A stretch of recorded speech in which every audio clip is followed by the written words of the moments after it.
On-the-scene coverage of ACC.14 is supported by Janssen Pharmaceuticals, Incorporated.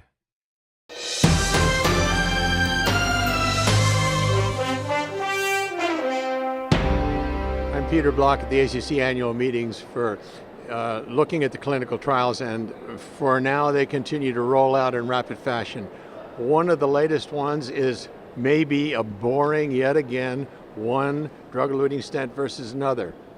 Next to me is Marco Valgamigli from Italy, though he's really working at the Netherlands. So Marco, this trial is maybe not so boring.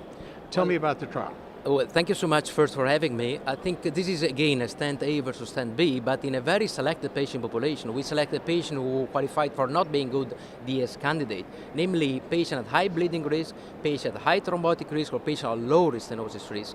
And I have to say these patients have been largely excluded from previous studies, so this is really a new piece of information for us to think about. Okay, so this is new information, and it's also about short-term versus longer-term drug-eluting stent therapy. Is that correct? Well, it's correct in the way that we have allowed DAPT to be modeled based on patient risk profile and not to be driven by stent type, so that irrespective of the stent type to which patients were randomized to, DAPT was supposed to be relatively short. Actually, the average duration of DAPT in our study is 30 days in both stent groups. Okay, so now suddenly we have only 30 days of DAPT in patients with drug-eluting stents. What did you find? Well, the primary endpoint, which was the MACE rate, combination of death, MI, and target vessel revascularization, was significantly reduced. We were expecting that to happen thanks to TVR difference, namely the fact that patients receiving DES were undergoing less revascularization, and that's what we have seen.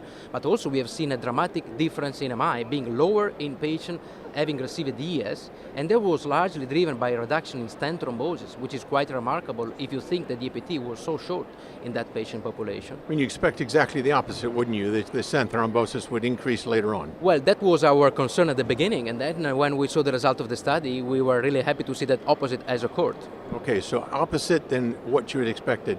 So give me the short version of what the take-home message is here, Marco. If you had a stent put in tomorrow, what stent would you like, and how long would you take your DAPT? Well, that's a very complicated question and does not necessarily reflect the result of our study. We have focused our attention on patients who were really selected for being not good stent candidates.